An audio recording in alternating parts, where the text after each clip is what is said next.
Dan kita bisa melakukan apa saja. Pemilu yang curang di Moldova ini bisa membatalkan hasil pemilu di Rumania. Semuanya untuk melindungi demokrasi. Dan kita menghancurkan demokrasi dalam prosesnya.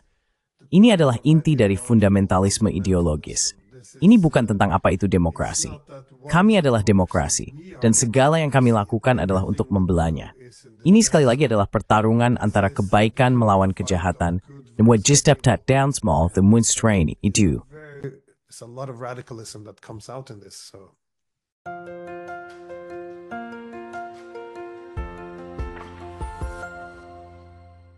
Hello everybody. Halo semuanya, ini Pascal dari Studi Netralitas. Dan tamu saya hari ini sekali lagi adalah teman dan kolega saya, Dr. Glenn Deason, yang merupakan profesor di Universitas Southeast Norway. Glenn, selamat datang kembali di saluran ini. Welcome back to the channel. Terima Steng to first in Sesal. Good seeing you too. And before Senang bertemu denganmu juga. Dan sebelum kita masuk ke topik bagian kedua dari pembicaraan ini, yang akan membahas LSM, kita benar-benar perlu membahas apa yang sedang terjadi saat ini di Eropa. Karena semuanya tampaknya terjadi dengan sangat cepat. Sejak pengumuman bahwa ada panggilan telepon antara Vladimir Putin dan Donald Trump, sekarang, di konferensi keamanan Munich, J.D. Vance memberikan pidato besar dan mengecam orang Eropa karena sangat anti-demokrasi dan mengejutkan semua orang di sana. Pengumuman baru keluar bahwa Tuan Lavrov dan Tuan Rubio sebenarnya telah berbicara pada pertemuan itu. Dan sekarang pertemuan sedang dipersiapkan antara Trump dan Putin di Arab Saudi. Dan bahwa orang Amerika berniat melakukan sesuatu yang telah dikatakan orang-orang di saluran ini selama 2 tahun, yaitu bahwa orang Amerika dan Rusia dapat membuat perdamaian dan memaksakannya pada yang lain. Dan ini tampaknya menjadi arah yang sedang diambil, dan orang Eropa sangat marah. Glenn, bagaimana pendapatmu tentang situasi ini? Glenn, what do you make out of the situation? Nah, seperti yang saya katakan, banyak dari ini bisa diprediksi. Jika Anda melihat apa yang telah dilakukan orang Eropa selama beberapa tahun terakhir, dan terutama 3 tahun terakhir, mereka telah membuat diri mereka semakin bergantung pada Amerika Serikat. Ketika Anda membuat diri Anda bergantung seperti ini, Anda juga melihat bahwa mereka gagal untuk benar-benar mempertahankan kepentingan dasar mereka. Dan ketika Anda gagal mempertahankan kepentingan Anda menjadi semakin bergantung pada Amerika Serikat. Juga akan ada oposisi yang muncul di pinggiran, karena negara manapun yang tidak benar-benar mengejar kepentingan nasionalnya akan meninggalkan kekosongan besar. Sekarang, yang terjadi adalah orang Eropa jelas menyadari bahwa mereka tidak lagi dibutuhkan. Orang Amerika tidak benar-benar perlu mendengarkan orang Eropa lagi.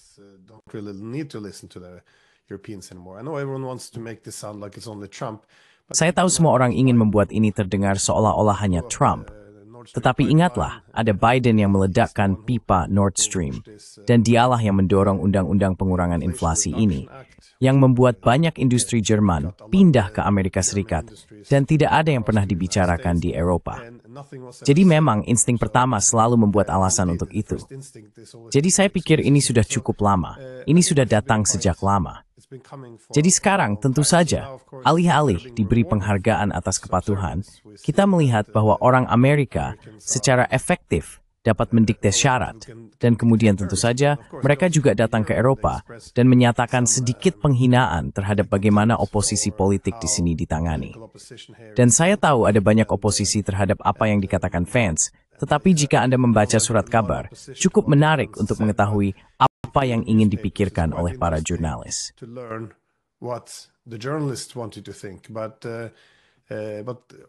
Tapi dengarkan apa yang sebenarnya dia katakan, karena apa sebenarnya yang mereka tidak setujui.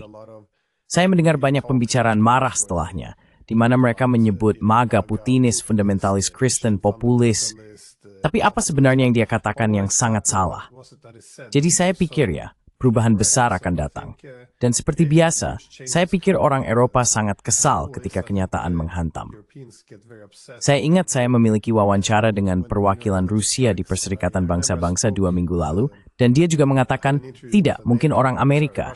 Sekarang orang Eropa tidak akan memiliki peran dalam negosiasi. Seperti kami tidak ingin mereka di sana. Mereka tidak ada gunanya.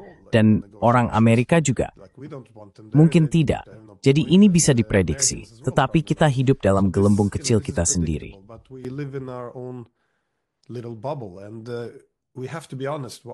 Dan kita harus jujur, mengapa orang Eropa harus dilibatkan? Mereka telah membuat tuntutan yang tidak masuk akal, yang sama sekali tidak serius. Selain itu, selama 3 tahun, mereka menolak bahkan diplomasi dasar. Lupakan tentang negosiasi. Mereka bahkan tidak mau duduk di meja dengan Rusia. Sesekali mungkin ada pertemuan OSCE, tetapi ketika Rusia berbicara, orang Eropa berdiri dan meninggalkan ruangan sebagai semacam pertunjukan kebajikan mereka yang luar biasa. Jadi mereka tidak percaya pada hal ini. Selain itu, sekarang mereka bahkan menunjukkan bahwa mereka tidak menyukai negosiasi ini. Mereka memiliki mantra bahwa Ukraina akan menentukan segalanya, tetapi itu sama sekali tidak mencerminkan realitas. Dan mereka tidak memiliki alternatif. Mereka hanya menentang ini.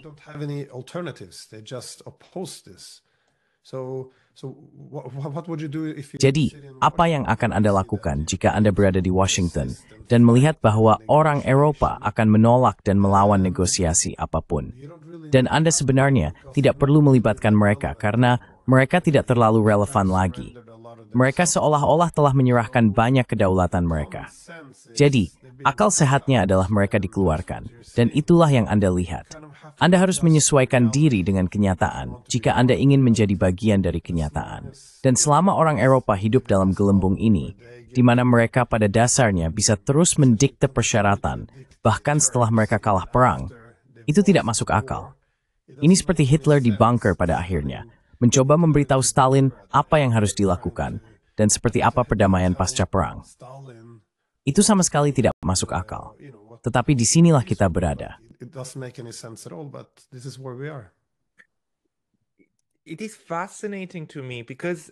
Ini menarik bagi saya, karena menunjukkan bahwa orang-orang yang berkuasa, orang-orang yang sekarang berada di konferensi keamanan Munich dan berbicara di sana, benar-benar percaya pada fiksi ini. Saya bertanya-tanya tentang ini selama 3 tahun terakhir. Apakah mereka percaya pada narasi yang mereka ciptakan? Atau apakah mereka dengan sengaja mengatakan ketidakbenaran yang mereka gunakan karena itu nyaman? Tapi tampaknya mereka benar-benar mempercayainya. Atau mereka sekarang begitu terikat erat dengan apa yang mereka katakan, sehingga mereka menciptakan seperangkat inti untuk diri mereka sendiri yang tidak bisa mereka keluar dari. Tapi ini hanya logika dasar, bukan? Anda memilih cara termudah atau cara dengan hambatan paling sedikit untuk mencapai apa yang Anda inginkan. Dan jika yang ingin dicapai Amerika Serikat adalah keluar dari perang Ukraina, maka Anda tidak melalui Eropa. Jadi alih-alih berurusan dengan seperti Raimos 5 atau di Kapnichua, Anda beri terisi semuanya itu. 25-30 states, you deal with the main other, and I usually say if you make yourself into a poodle, don't want. Saya biasanya mengatakan, jika Anda menjadikan diri Anda seperti anjing pudel, jangan heran jika orang memperlakukan Anda seperti anjing pudel. Dan itulah peran orang Eropa, semuanya saat ini, termasuk Inggris. Ketidakmampuan Eropa saat ini untuk memahami posisinya sendiri dan melihat dirinya dari luar, karena orang Tiongkok juga melihatnya, orang India juga melihatnya, negara-negara di selatan global melihatnya, dan mereka bahkan telah mengatakan sesuatu tentang hal ini. Cermin myopia and years molest. But the Europeans wouldn't listen. They continued to lecture everybody. Mereka terus menguliahi semua orang tentang apa yang terjadi, tanpa memahami bahwa merekalah yang terjebak dalam ideologi yang sangat aneh, yang menjauhkan mereka dari kenyataan. Perang ini sekarang membawa kembali kenyataan pahit bahwa Rusia secara sistematis diremehkan. Rusia mampu melakukan jauh lebih banyak daripada yang bahkan diberitahukan oleh media dan kepemimpinan kita. Sekarang, apa dampaknya terhadap masa depan Eropa dalam sistem yang akan tetap ada? Bukan. Maksud saya, SOP-net hilang to grade. Tapi everyone mentadi istilah yang paradigma to braids thing. Radically new paradigm, doesn't it? Yeah, very much so, because this is Ya, sangat benar. Karena ini adalah penguraian dari barat politik ini, yang telah kita lihat tidak hanya melalui Perang Dingin, tetapi juga setelah Perang Dingin. Tapi saya pikir Anda sangat benar, dan ini adalah seluruh narasi yang mereka bangun untuk diri mereka sendiri. Bahwa Rusia itu terbelakang, mereka berperang dengan sekop, mereka mencuri mesin cuci untuk mengambil chip komputer. Kita harus mempercayai ini, karena jika tidak, maka Anda bisa dituduh mencoba membela tentara Rusia. Ada dua set narasi Rusia dan narasi kita. Dan Anda harus memilih jika Anda ingin memiliki legitimasi dan diizinkan untuk berbicara. Inilah cara kerjanya. Tapi kita memiliki narasi aneh nih sejak kecil. But we had this strange narratives from the beginning. We said, no, we can't have diplomacy as the EU foreign policy. Kami berkata tidak, kami tidak bisa berdiplomasi. Seperti yang dikatakan oleh Kepala Kebijakan Luar Negeri Uni Eropa, Josep Borrell, saya tidak berbicara dengan penjahat perang, dan Putin adalah penjahat perang. Jadi saya tidak berbicara dengan mereka. Oke, ya, Anda tahu, ini adalah diplomat tertinggi. Jadi apa yang dikatakan Uni Eropa selama 3 tahun adalah, kami tidak akan berbicara dengan Rusia. Dengan kata lain, ini harus diselesaikan di medan perang. Ada Rusia menyerah, bro. Ini dia, yang hamtibat temini diopangs. Ini now sumanti. Yan malat. Kalau kita sekarang medku, hambis de method your ruspa mahal netlofin chaman existential. Sisra serious switch that not EU. This to be an existential threat. One doesn't have to agree with it, but if we recognize that this is obviously very general. Tetapi jika kita mengakui bahwa ini jelas sangat nyata, mereka melihat ini sebagai ancaman terhadap kelangsungan hidup mereka. Dan sekarang kita menempatkan mereka dalam posisi di mana kita tidak akan berbicara dengan mereka. Dan kita mengatakan, kita akan melawan ini sampai akhir. Baik menyerah atau menang. Sekarang, tentu saja, mereka akan melawan. Tetapi kita bahkan tidak bisa mengakui bahwa mereka tahu cara bertarung, karena mereka sangat terbelakang, kita katakan. Itu 1 minggu. Minggu berikutnya tentu mereka sangat kuat. Tetapi kita memiliki narasi gila ini yang harus diikuti semua orang. Dan bahkan ketika kita berbicara tentang perdamaian, kita agak terbiasa dengan ide-ide yang sama berulang kali, bahwa ya, kita harus lebih banyak senjata ke Ukraina.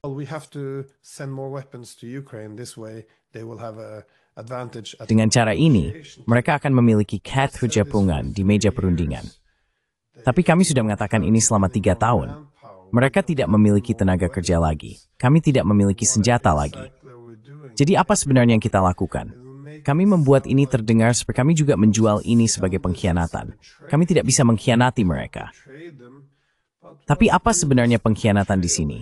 Pengkhianatan menemukan perdamaian ketika Anda tahu bahwa setiap hari Ukraina hanya akan kehilangan lebih banyak orang. Mereka akan kehilangan lebih banyak infrastruktur mereka. Mereka akan kehilangan lebih banyak wilayah mereka. Dan tetap saja, kami menolak untuk bahkan berbicara dengan Rusia.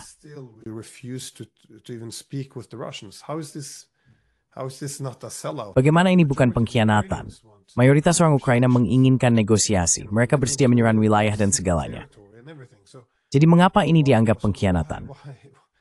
Bagi saya, pengkhianatan besar terjadi ketika menggulingkan pemerintahan. Itu terjadi ketika tidak menerapkan Minsk. Itu terjadi pada tahun 2019 ketika 73% orang Ukraina memilih platform perdamaian Zelensky.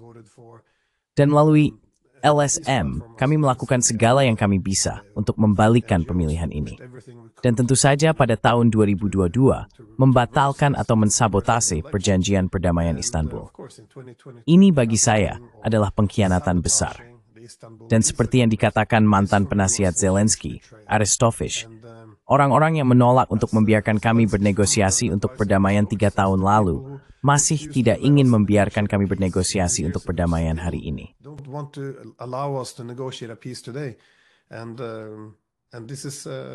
Dan ini, ya, sekarang menjauh dari ini, kami menyebutnya pengkhianatan. Bagi saya, ini sangat gila.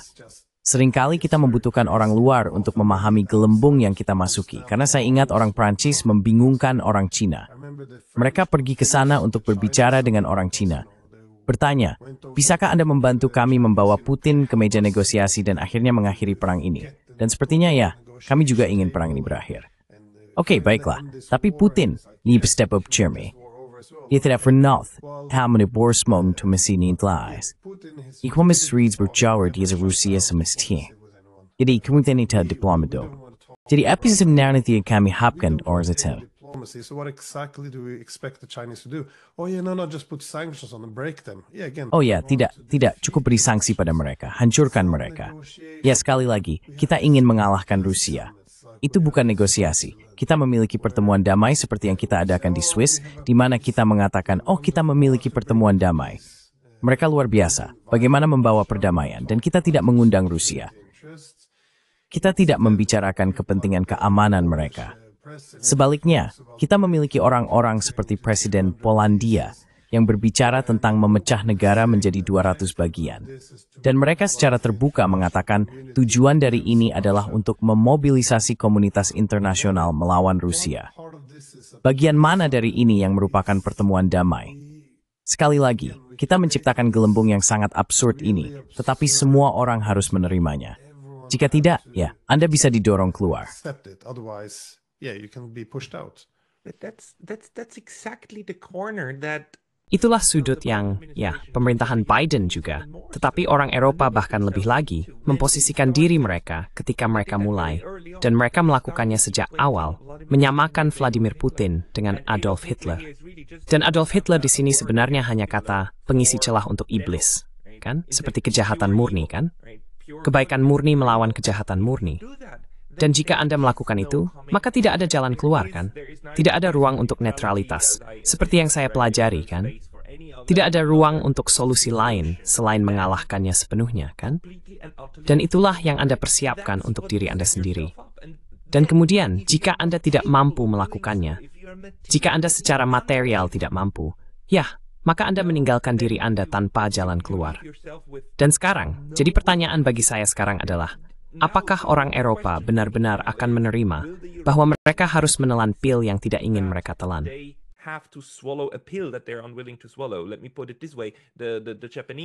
Begini, ketika Jepang menyerah pada tahun 45, Kaisar dalam rekaman yang dibuatnya mengatakan seperti, kita sekarang harus menderita. Kita harus menderita. Apa kata-katanya sekarang? Saya lupa. Yang tak terbayangkan, atau yang tak tertahankan, atau menanggung yang tak tertahankan. Anda tahu, tetapi jelaskan bahwa segala sesuatu yang telah dikatakan hingga sekarang akan terjadi tentang Amerika. Sekarang, kita harus menerima ini. Apakah orang Eropa harus menerima bahwa kebalikan dari apa yang ingin mereka lakukan akan terjadi? Atau apakah mereka akan melakukan sesuatu yang benar-benar gila? Maksud saya, Inggris dan Prancis memiliki senjata nuklir. Mereka memang memiliki beberapa alasan utama, tetapi mereka harus cukup gila untuk mengirim pasukan ke Ukraina. Sesuatu seperti itu, untuk mencoba bekerja secara terpisah.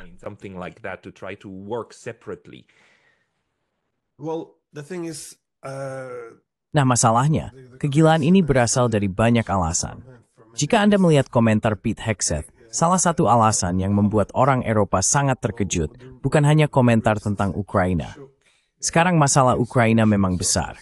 Dia sangat jelas menyatakan bahwa ini adalah posisi Trump.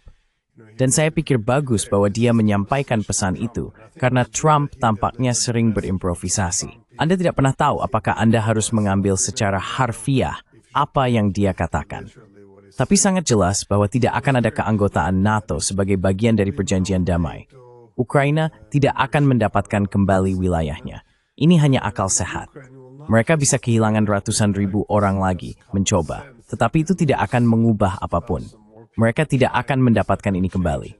Dan ketiga, AS tidak akan menjadi bagian dari jaminan keamanan apapun. Evidence bad tech and trang.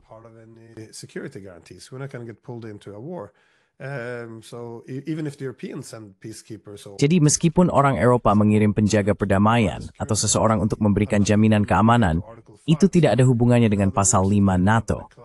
Dengan kata lain, jika mereka bentrok dengan Rusia, Amerika tidak akan terlibat. Ini cukup dramatis, karena ini adalah pengumuman Amerika bahwa mereka meninggalkan Ukraina, proyek Ukraina, bahwa perang proksi telah kalah.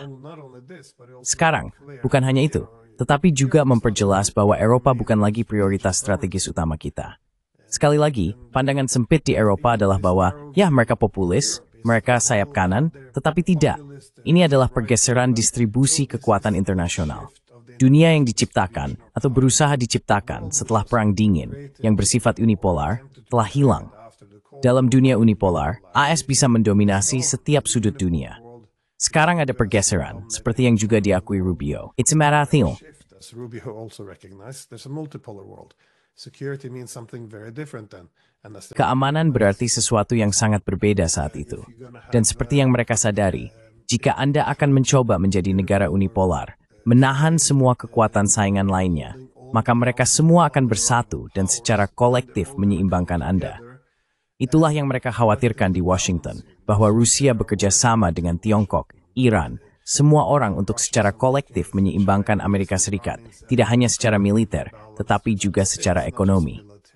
Jadi, prinsip keseluruhan tentang bagaimana kita mengkonseptualisasikan keamanan dalam sistem unipolar adalah bahwa setiap negara harus mengakui bahwa AS begitu kuat, sehingga mereka bahkan tidak bisa membayangkan bahwa mereka bahkan tidak bisa bercita-cita untuk menantangnya. Itulah keamanan di bawah unipolaritas.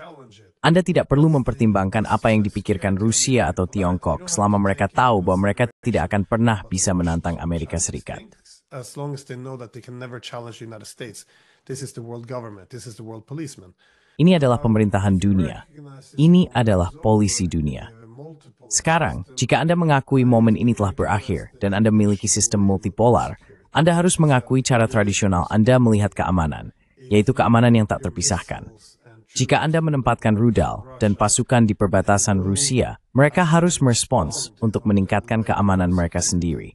Jadi sekarang kita beralih dari sistem di mana kita tidak perlu peduli apakah kita merusak keamanan Rusia atau tidak, yang sangat eksplisit di tahun 90-an. Ini adalah sistem yang kita bangun. Dan sekarang kita harus mengubah sistem, dan kita memang harus memperhitungkan mereka. Sekarang, ini bisa sangat dramatis bagi orang Eropa, karena selama 30 tahun terakhir, mereka tumbuh dalam sistem di mana mereka berkata, selama Anda berdiri di samping Amerika Serikat, iman kita mengatakan, kita step berthing, we step before. We don't have to care about anyone. We don't have to care about the Russians. We can. Kita tidak perlu peduli dengan Rusia.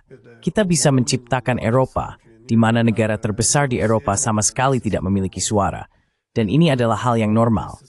Dan semua ini akan runtuh. Jadi harus ada pengakuan tentang apa yang terjadi dalam sistem internasional, seperti kebangkitan Timur misalnya, dan penurunan relatif Barat, terutama Eropa. Ini akan mengubah cara dunia bekerja. Anda tidak harus menyukainya, tetapi Anda tidak bisa hanya mundur ke dalam gelembung ini, di mana setiap kali Anda memiliki oposisi, itu karena seseorang membenci demokrasi atau seseorang jahat. Dan saya pikir ini adalah masalah kunci. Sekali lagi, semuanya adalah pertarungan antara kebaikan dan kejahatan. Dan saya juga tahu bahwa ini sangat unik untuk Eropa, tetapi dengan alasan yang sangat baik yang bisa kita balik. Good reasons. So which we can go back into. The question though is the Pertanyaannya, apakah sistem Eropa mampu memperbaiki hal itu? Karena yang kita lihat di Amerika Serikat sebenarnya adalah perubahan yang datang dan kesadaran bahwa tidak, kita tidak bisa melakukan ini. Tidak, ini bukan untuk kepentingan kita. Sebenarnya adalah perubahan yang demokratis. Karena Trump menang dengan platform perdamaian, dan dia sekarang menerapkannya yang patut diakui. Dan itu adalah perubahan yang datang dari sistem demokratis tersebut, bukan? Seperti, oke, kita tidak bisa melakukan ini. Kita mengganti pemimpin. Pemimpin sekarang mengubah kebijakan dan mengakui semua batasan yang dihadapi AS. Sementara Eropa masih berpura-pura bahwa AS berjalan dengan sumber daya tak terbatas, yang sangat dramatis. resources, right? Which is so dramatic. But is the system that we have in place in Europe, Tetapi apakah sistem yang kita miliki di Eropa, sistem politik, mampu menghasilkan perubahan yang diperlukan?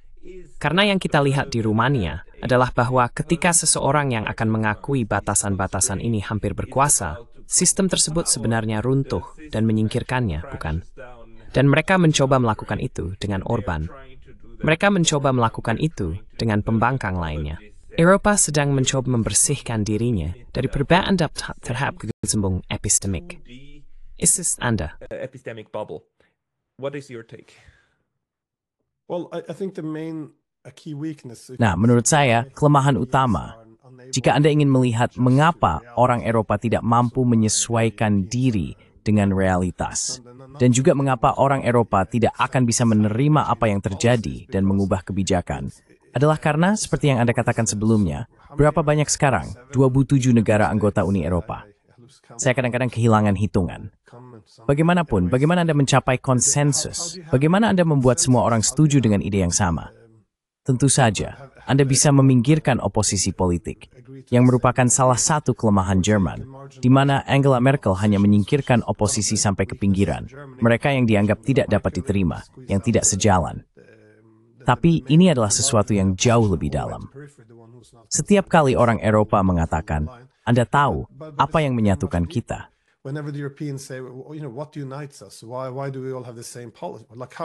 Mengapa kita semua memiliki kebijakan yang sama? Seperti, bagaimana bisa ada 28 negara dengan kepentingan nasional yang berbeda, dan mereka semua setuju pada segala hal? Bagaimana ini mungkin? Mereka bilang, ya, yang menyatukan kita adalah nilai-nilai kita. Dan ini terdengar, Anda tahu, luar biasa. Kita tidak disatukan oleh kepentingan, tetapi oleh nilai-nilai. Namun masalahnya adalah, ini menciptakan jebakan retorika. Maksud saya bagaimana? Dan kita sudah melihat ini sejak tahun 1990-an ketika mereka ingin memperluas Uni Eropa. Bagaimana Anda bisa membuat semua orang setuju dengan ini? Karena jelas misalnya, Prancis tidak begitu antusias untuk melakukan ini. Tetapi yang Anda lakukan adalah membingkai sebuah isu sebagai seperangkat nilai. Jadi proyek Eropa adalah tentang meningkatkan demokrasi dan kebebasan. Apakah semua orang mendukung mempromosikan demokrasi dan kebebasan? Ya. Oke.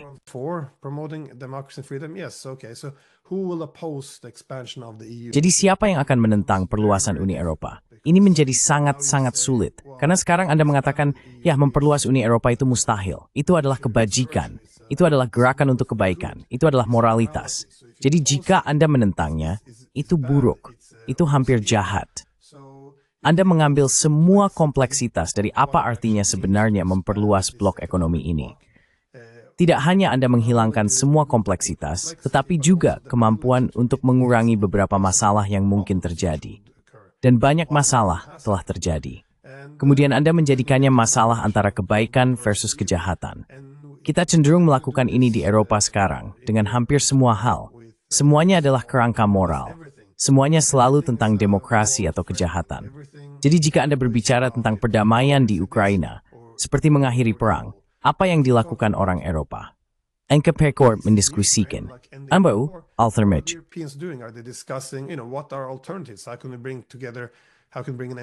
Bagaimana kita bisa mengakhiri perang? Apakah Anda tahu, apakah kita punya rencana lain? Tidak. Mereka hanya mengatakan bahwa ya, Anda teruskan perang dan mendukung demokrasi dan kebebasan. Atau Anda menyerah kepada Hitler. Dan hanya itu. Jadi semuanya adalah baik versus jahat.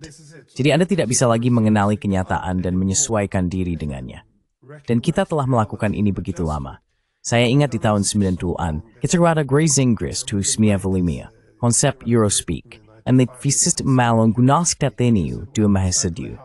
And manitid, lihat cerau berbicara.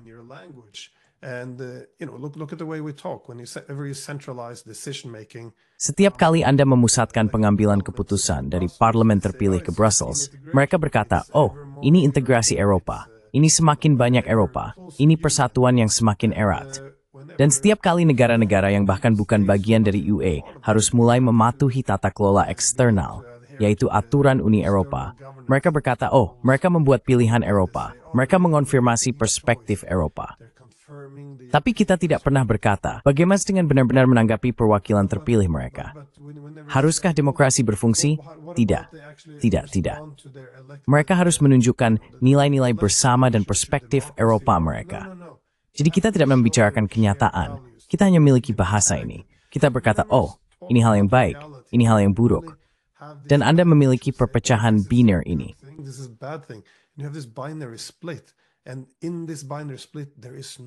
Dan dalam perpecahan biner ini, tidak ada ruang sama sekali untuk perbedaan pendapat. Contoh terbaik adalah Viktor Orban ketika dia berkata, dengar, ini gila. Kita akan berperang proksi melawan Rusia. Kita tidak bisa menang ini, dan kita menghancurkan Ukraina di tengah-tengah.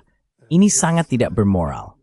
Mari setidaknya berbicara dengan Ukraina dan Rusia untuk melihat aspek apa yang ada untuk perdamaian.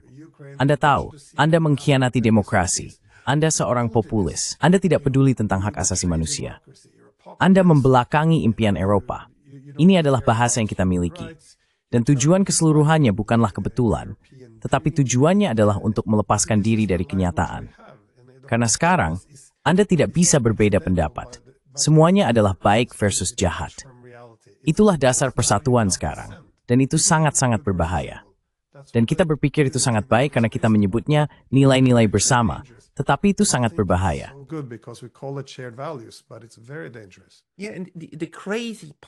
Ya, dan bagian yang gila dari momen ini, dan sangat sulit untuk memahaminya. Tetapi, begitu Anda melihatnya, mustahil untuk tidak melihatnya, adalah bahwa kita sekarang benar-benar membutuhkan wakil presiden Amerika Serikat untuk datang ke Eropa untuk memperingatkan kita di Eropa. Teman-teman, bangun. Kalian merusak hal yang kalian teriakkan dengan keras. Jika Anda tidak khawatir tentang pemilu di Rumania yang dibatalkan karena rumor, karena orang yang salah menang, as you hurry to stecken angetintu. Juadat teen en norm project fruiten, think plat de German, and stiets bestering thalah. Important in political parties in Germany, then you're on the wrong track. If you are starting to Jika Anda mulai secara resmi bekerja melawan kebebasan berbicara dengan kebijakan yang Anda buat, maka Anda tidak berada di jalur demokratis.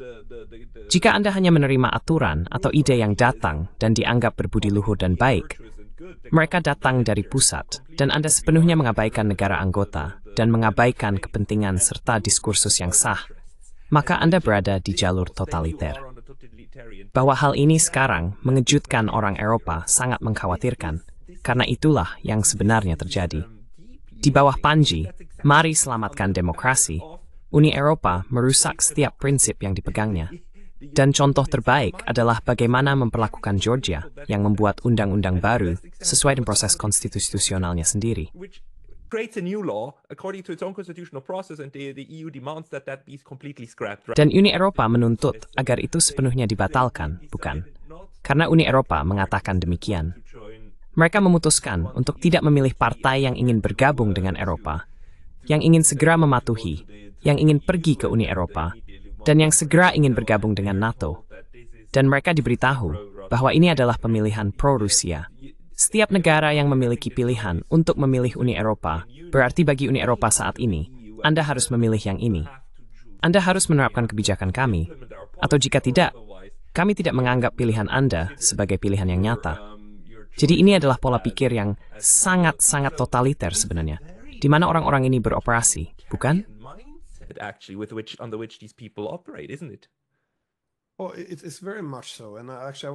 Ya, memang begitu. Dan sebenarnya, saya berencana untuk menulis artikel atau membuat video tentang konsep ini yang kita miliki di dunia akademis, yaitu fundamentalisme ideologis disajikan sebagai, Anda tahu, Anda tidak menilai aktor berdasarkan apa yang mereka lakukan dalam sistem internasional, tetapi berdasarkan identitas politik yang mereka miliki. Jadi kita baik, mereka buruk. Tapi ini bukan tentang apa yang demokratis, dan Anda menetapkan metrik yang jelas dan melihat sejauh mana kedua belah pihak mengikuti ideal-ideal demokratis. Tidak, ini tentang siapa Anda. Jadi kita adalah demokrasi, jadi segala yang kita lakukan adalah untuk mendukung demokrasi. Jadi ketika Anda melihat semakin banyak di seluruh Eropa seruan untuk lebih banyak sensor dan pembatalan, ya kita harus melakukannya untuk melindungi demokrasi. Kita harus menyensor oposisi. Di Jerman, Anda tahu, app office wing serat the AFD. Saya Brody won't be suki them at all.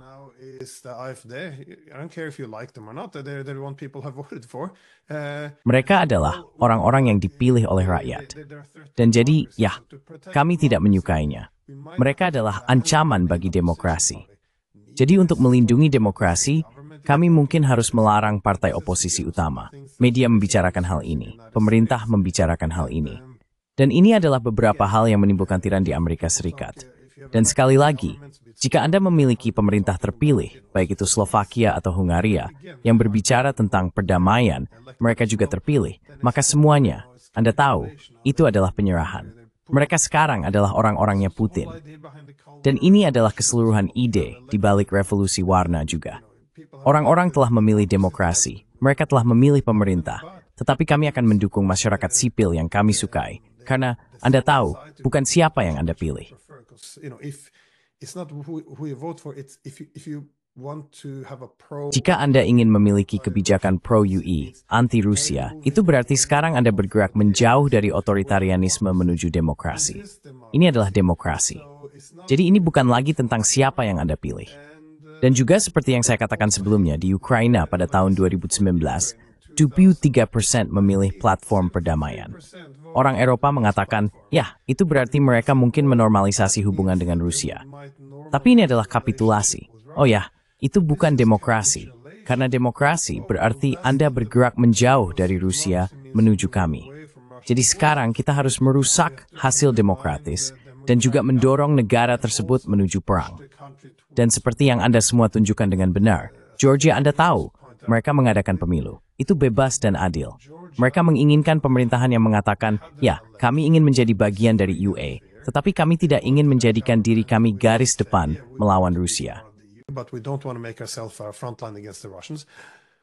Well, that's not what we want. So, Benar. Nah, itu bukan yang kita inginkan. Jadi Anda tahu kita menjatuhkannya. Dan ketika kita mencoba menjatuhkan pemerintah, apa bahasanya? Oh, itu untuk melindungi demokrasi. Karena jika Anda mulai mencoba berdamai dengan Rusia, maka Anda jelas tidak milih kebebasan, yaitu Uni Eropa, dibandingkan dengan otoritarian, yaitu Rusia. Dan kita bisa melakukan apa saja. Pemilu curang di Moldova ini bisa membatalkan hasil pemilu di Rumania. Semuanya untuk melindungi demokrasi. Ini menghancurkan demokrasi, prosesnya. Nomada prosesnya, ini inti dan fund ideologis. Dan sebetulnya karena demokrasi, dan menikmati demokrasi, dan segala yang kita lakukan adalah untuk membelanya. Ini sekali lagi adalah pertarungan dan menjelang kejahatan dan radikalisme yang muncul dari hal ini. it's a lot of radicalism that comes out in this. So.